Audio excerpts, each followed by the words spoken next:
सुख समृद्धि विज्ञान चैनल में हमारे सभी सुधी दर्शकों का मैं सुशील कुमार शर्मा हार्दिक स्वागत करता हूं। मित्रों, इस समय सर्दियां बहुत ज़्यादा चल रही हैं, तो उत्तर भारत में कड़ाके की ठंड पड़ रही है और ऐसे में ज़्यादातर जिनके घर में वृद्ध लोग हैं, वृद्ध लोग अपने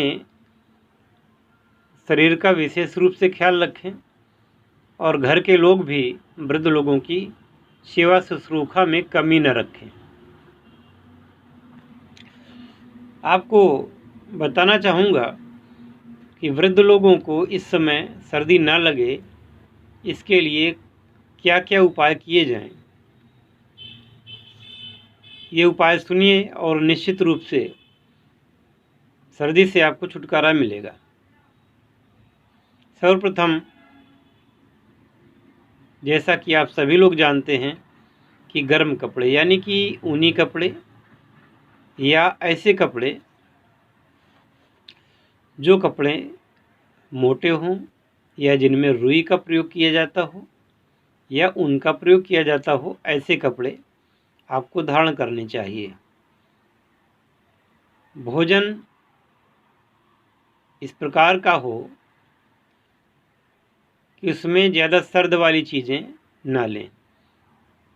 नियमित रूप से आप बादाम ले सकते हैं। नियमित रूप से आप इस समय प्रयोग कर सकते हैं ड्राई फ्रूट्स का। दूध में जो छुआरा होता है, उस छुआरे को चीर करके उसका बीज निकाल करके अलग कर दें और छुआरे के भीतर केसर, शुद्ध केसर भर के उसको एक धागे से चारों तरफ से लपेट करके आप दूध में डाल दें। तत्पश्चात दूध को गर्म करें। 2 छुआरे ही पर्याप्त हैं। बाद में उन छुआरों को निकाल के उनका धागा निकाल के फेंक दें और उन छुआरों को बहुत अच्छे तरीके से आप दांतों के नीचे कुतर करके उनको खा लें। और उस दूध आधा किलो लेना चाहिए एक बार में, और तब दूध उतारना चाहिए जब वो दूध 250 ग्राम बचे, यानी आधा दूध बचे, तब उसको निकालना चाहिए। बादाम को खा लें और दूध को भी पी लें। इसके अलावा शरीर को गर्म करने वाली कुछ औषधियाँ हैं, जिनमें शिलाजीत का प्रयोग कर सकते हैं। और इस समय याद रहे कि कपड़े यथासंभव इनको कीटाणु मुक्त रखें। इसके लिए सबसे अच्छा तरीका है कि धूप निकले तो धूप में कपड़ों को डाल दिया जाए, क्योंकि धूप से ज़्यादा अच्छा कीटाणुनाशक कुछ भी नहीं है। क्योंकि धूप से जो कीटाणुनाश होता है बिना किसी कीटनाशक के होता है। आप अगर कीटनाशक का प्रयोग करते हैं तो उसका दुष्परिणाम आपके शरीर पर पड़ता ही है। इसलिए धूप ही सबसे अच्छा उपाय है। अब इन कपड़ों को साफ रखना भी ज़रूरी है। अगर कपड़े साफ रहेंगे तभी ये फायदेमंद है। इस समय आप अग्नि से या अलाव से कैसे भी आप तापते भी हैं, तो ये जो आगे का भाग उंगली होता है, ये भाग सामने का, इसमें ऐसे कुछ सूक्ष्म तंतु आपके पूरे शरीर तक सूक्ष्म नलियाँ जाती हैं, जिससे कि केवल हाथ में तापने से आपके पूरे शरीर को ऊष्मा मिल जाती है, ऊर्जा मिल जाती है। और ध्यान रखें कि पैरों से नहीं तापना चाहिए, क्योंकि पैरों से अगर आप तापते हैं, यह अग्निदेव का अपमान होता है। ऐसा हरगिज न करें। ऐसा करने से अग्निदेव का आप अपमान करते हैं, तो हाथ से ही तापें। और जब भी धूप लें, जाड़ों की धूप व्यक्ति के चेहरे को या जहाँ जहाँ धूप पड़ती है सांवला बनाती है।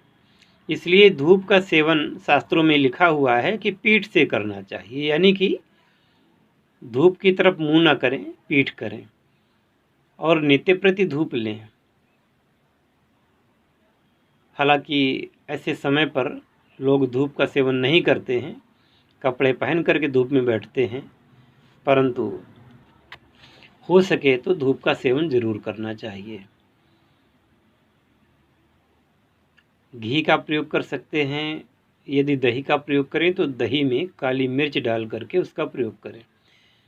शाम को दूध में हल्दी डाल करके गर्म कर लें, इसको कर सकते हैं। देखिए, ज़रूरी नहीं कि सारे उपाय आप करें, जो उपाय आप कर सकें 1 या 2 या 3 उनको ज़रूर करें। इस प्रकार से आप सर्दियों से बचे रहेंगे। और सर्दियों में वायरल का इन्फेक्शन ज़्यादा होता है, इसलिए अगर किसी को जुकाम बुखार इत्यादि है तो थोड़ा सा उससे दूर ही रहें। वैसे भी 1 साल से सभी लोग परेशान हैं कोरोना के कारण, तो थोड़ा सा ऐसे लोग जो थोड़ा सा बीमार हैं उनसे दूरी बना करके रखें और उनको भी इलाज कराने की सलाह दें। ज़्यादातर बच्चे और अशक्त लोग हैं जिनमें इम्यूनिटी की कमी है, वह लोग खुद को ऐसे मरीजों से दूर रखें और जो मरीज हो गए हैं वह कृपया जो स्वस्थ लोग हैं उनसे स्वयं को दूरी बना करके रखें। जब आप स्वस्थ हो जाएंगे तब तो सबके साथ बैठना उठना आपका होगा ही। इसके अलावा जाड़ों में च्यवनप्राश का सेवन अत्यंत ही उपयोगी सिद्ध हुआ है। हालांकि शिलाजीत का उपयोग भी बहुत ही उपयोगी होता है। आप च्यवनप्राश का सेवन कर सकते हैं, दूध के साथ शिलाजीत ले सकते हैं।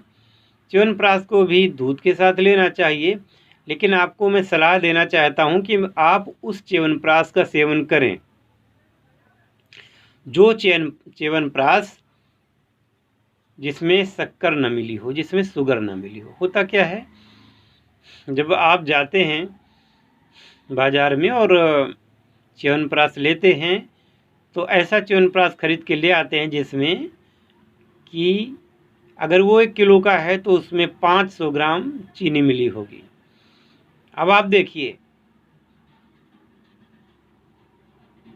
कि मान लीजिए कि 300 रुपये का 1 किलो च्यवनप्राश आप लाते हैं और उसमें आधा किलो च्यवनप्राश होगा, आधा किलो शक्कर होगी। इसका मतलब जानते हैं आप, वर्तमान में इस समय 38 से 40 रुपये किलो शक्कर बिक रही है। तो आधा किलो शक्कर कितने की हुई? 20 रुपये की। और 20 रुपये की शक्कर को आधा किलो च्यवनप्राश में अगर मिलाया गया है तो 1 किलो हो जाएगा। ऐसे में 130 रुपये आप ठगे जाएंगे। इसलिए आप जब भी खरीदें तो ऐसा ही च्यवनप्राश खरीदें जो कि शुगर फ्री हो। थोड़ा महंगा पड़ेगा, लेकिन एक प्रकार से देखा जाए तो वो सस्ता पड़ेगा, क्योंकि उसमें आधी शक्कर नहीं मिली होगी। तो आपको वो महंगा वाला भी सस्ता ही पड़ेगा। लेकिन यह है जो च्यवनप्राश शुगर फ्री आता है, ये च्यवनप्राश के नाम से नहीं मिलता। अलग अलग कंपनियां इसको अलग अलग नामों से बना रही हैं। च्यवन शब्द तो आगे जुड़ा होगा, लेकिन आगे थोड़ा सा नाम में फ़र्क होगा। प्राश की जगह कोई प्रकाश कर रहा है, कोई प्रभा लिख रहा है ना, कोई च्यवन के आदि के माल्ट लिख रहा है, कुछ कोई न कोई शब्द बदल रहे हैं और है वो च्यवनप्राश ही, शब्द बदल देते हैं। उस पर न जाएं और किसी प्रतिष्ठित कंपनी से वो शुगर फ्री वाला च्यवनप्राश खरीद लें। और अगर स्वयं बना सकें तो अष्टवर्ग युक्त च्यवनप्राश आप बना सकते हैं। हम जल्दी ही ऐसी वीडियो डालेंगे, अपलोड करेंगे अपने चैनल पर, जिससे कि आप च्यवनप्राश बना सकें घर में। और ये हम तब करेंगे जब आपके अच्छे कमेंट आएंगे। इस वीडियो पर एक सप्ताह के भीतर अगर 100 से ज़्यादा कमेंट आ गए, 100 से ज़्यादा कमेंट आ गए, तो मैं आपको च्यवनप्राश बनाने की विधि ज़रूर वीडियो बना करके दूंगा।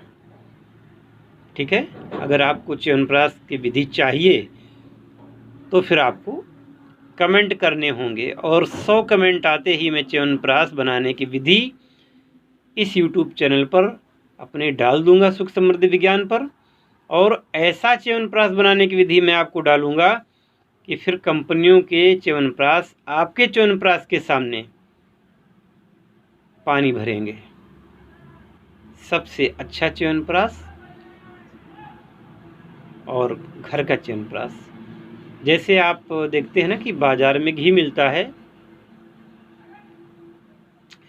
पर कितने अच्छे अच्छे डिब्बे और सब कुछ होते हैं, फिर भी आप उस घी को पसंद करते हैं जो कि गांव का बना हो, जो कि घर का बना हो। उसमें भी अगर आपकी अपनी गाय हो या अपनी भैंस हो, उस घी की बात ही क्या है। और ऐसा घी मार्केट के घी से काफ़ी महंगे दामों पर बिक जाता है। क्यों? शुद्धता, प्योरिटी। वही आप घर का च्यवनप्राश बनाएंगे, आपको हर कंपनी से अच्छा च्यवनप्राश मिलेगा, और वो च्यवनप्राश लाभ भी इतना करेगा कि आप दंग रह जाएंगे। तो अभी इस वीडियो में इतना ही, मिलते हैं अगले वीडियो में। धन्यवाद। जय धन्वंतरी, जय आयुर्वेद, हर हर महादेव।